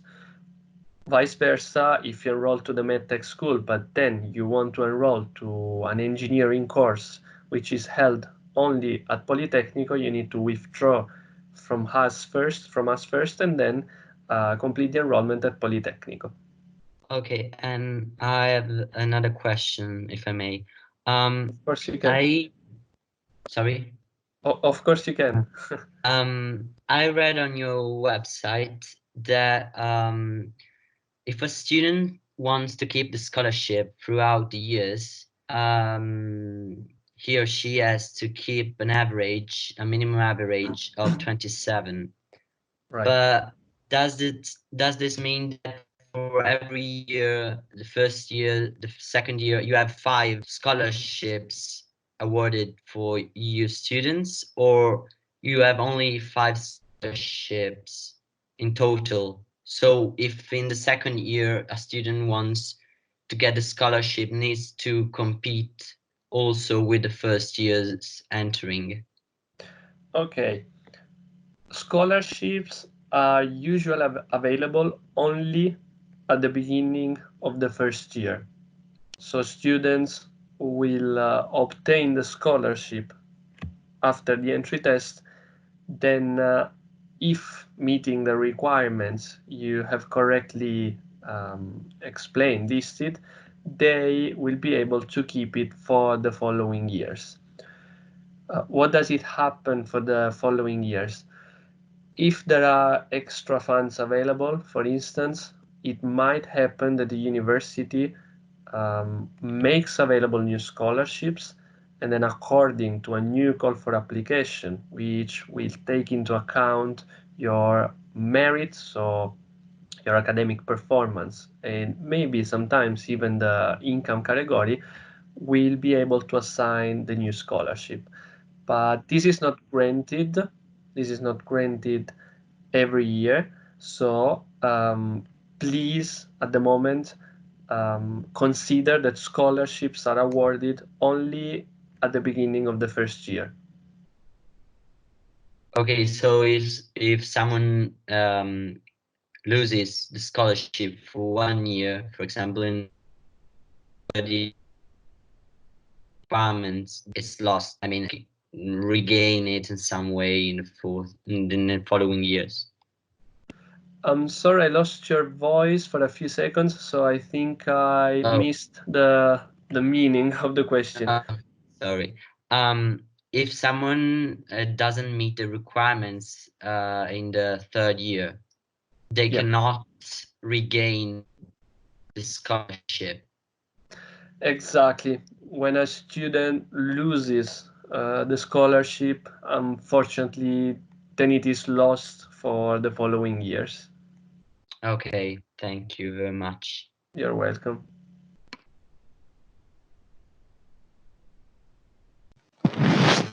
Sorry, I have a question.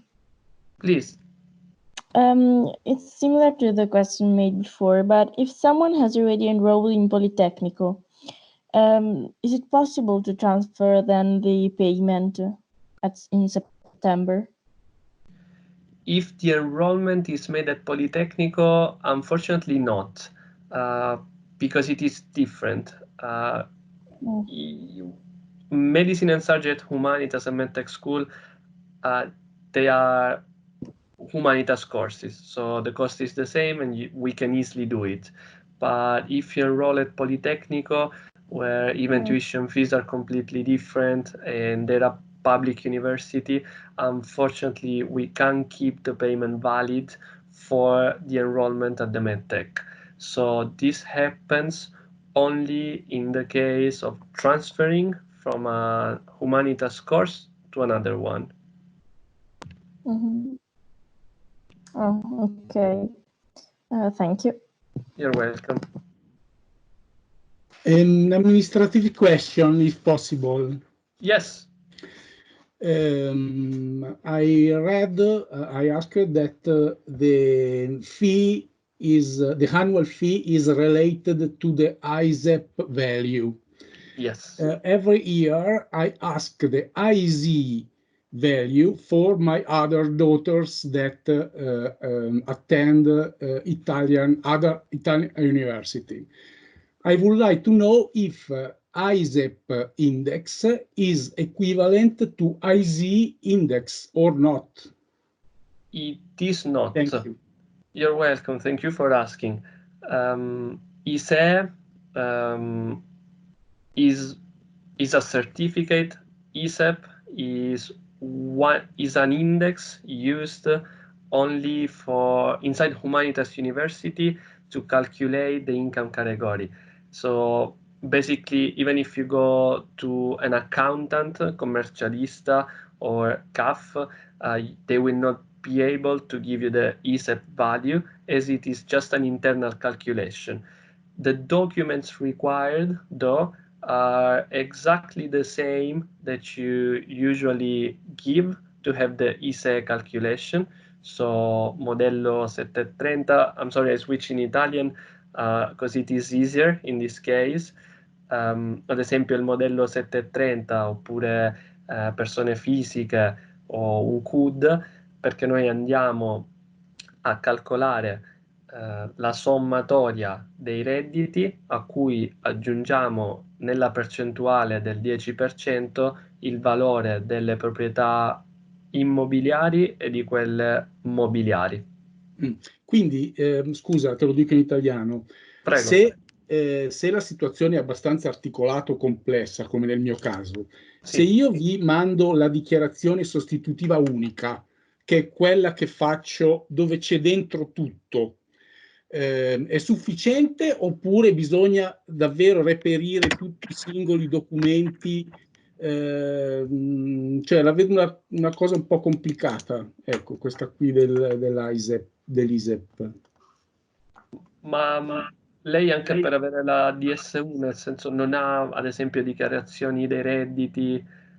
Scusi se chiedo, per capire bene. Sì, certo, però tante informazioni vengono estratte direttamente, tipo i redditi, 730, eccetera, eccetera. Io non devo presentarli questi documenti perché il CAF direttamente col codici fiscali della mia famiglia prelevano già in automatico tutte queste informazioni che quindi io non devo neanche consegnare brevi mano.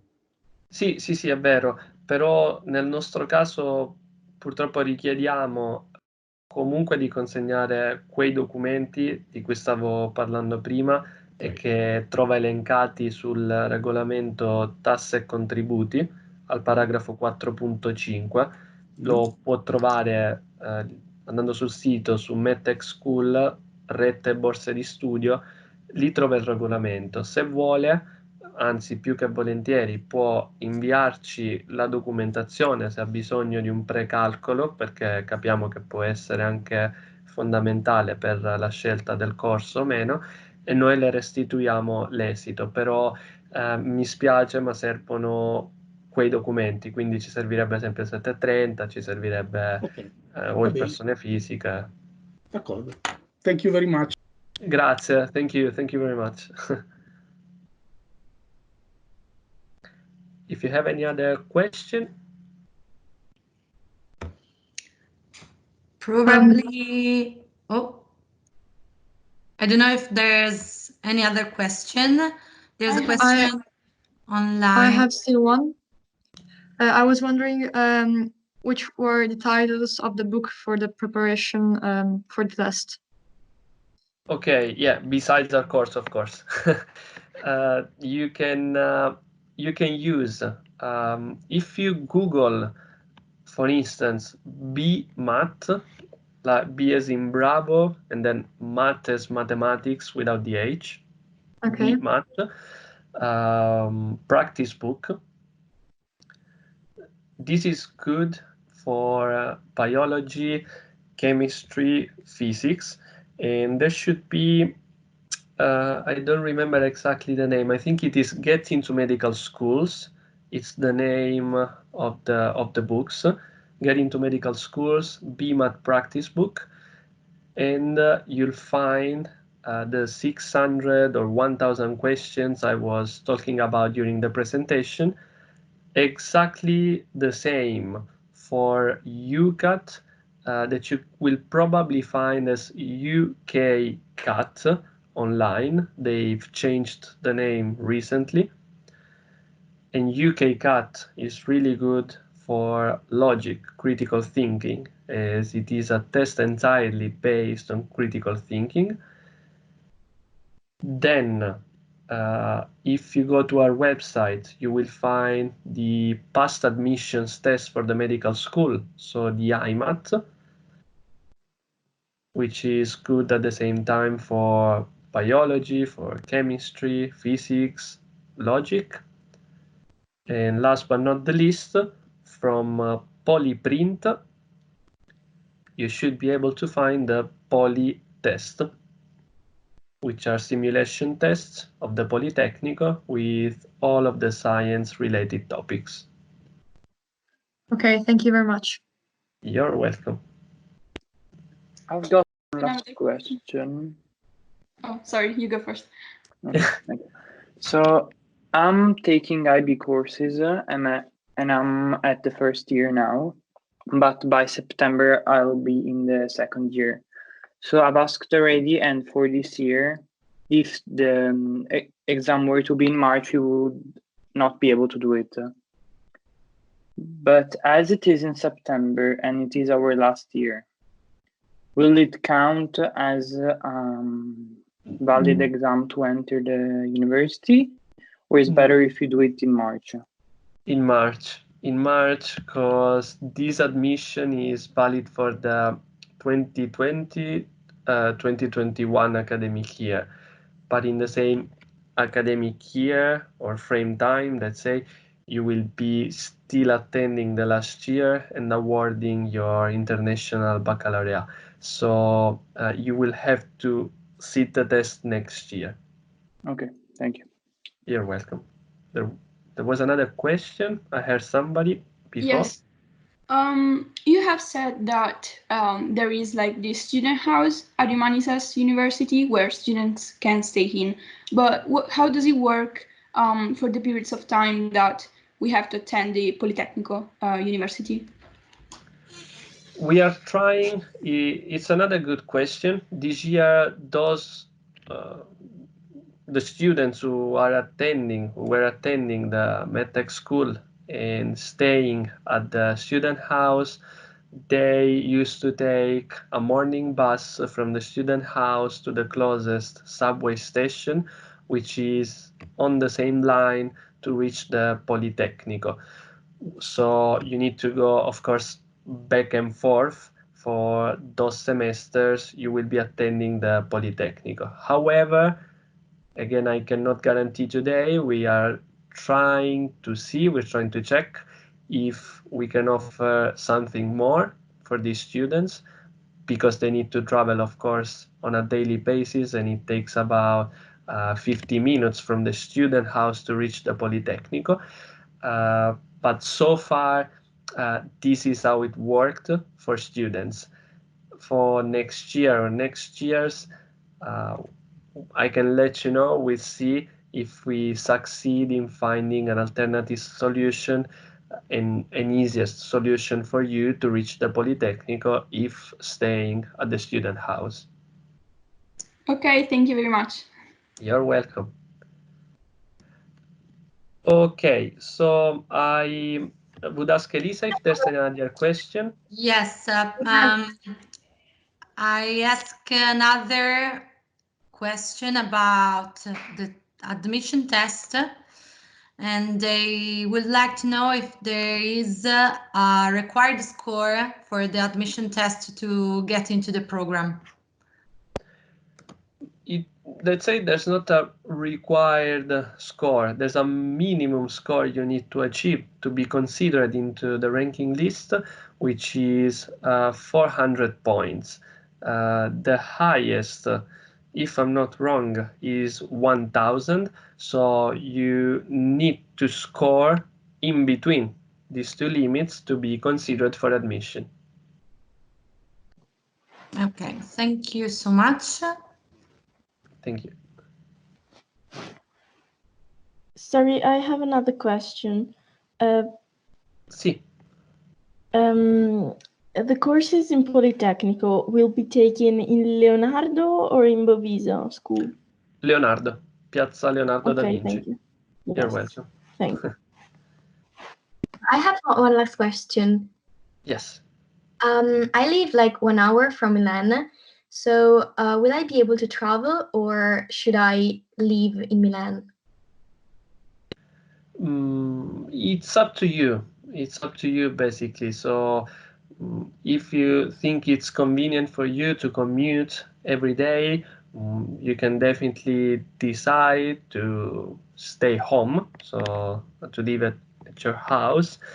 But if it is more convenient for you to live at the student house rather than in Milan, in between the two universities, you can decide to move. If you live 1 hour far away, probably since courses are held on a daily basis and you will have to attend from 4 to 6 hours per day, sometimes even 8, maybe it's better to move, but it's a consideration, it's a decision that you should take in the end.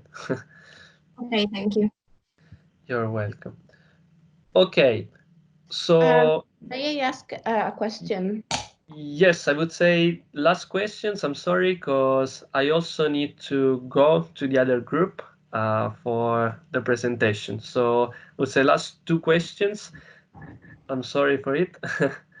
Okay, I wanted to ask about the scholarships when are i bandi, non so come si dica in inglese, quando escono. Rispondo in inglese per comodità. They are already online. If you go to the website and click MEDTEC School, Fees and Scholarships, into the page you will find rules and regulations for scholarships. So there you will find the rules, who will be considered, how to apply, and so on.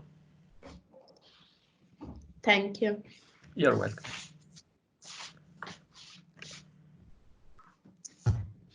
Che te vuoi? Is there one last questions? Otherwise, I would thank you all. Thank you very much for your patience and for attending. We hope it was helpful for you. We hope to see you at the entry test and hopefully as Humanitas University students. If you have any further query, please do not hesitate to send it to us via email or even by phone. You can call. You can find the contacts on our website. So thank you very much again. Thank you all. I'll see you. Thank you. Bye. Bye-bye. Thank you all. Bye-bye. Bye. Thank you. Bye. Thank you. Bye. Thank you. Bye. Bye.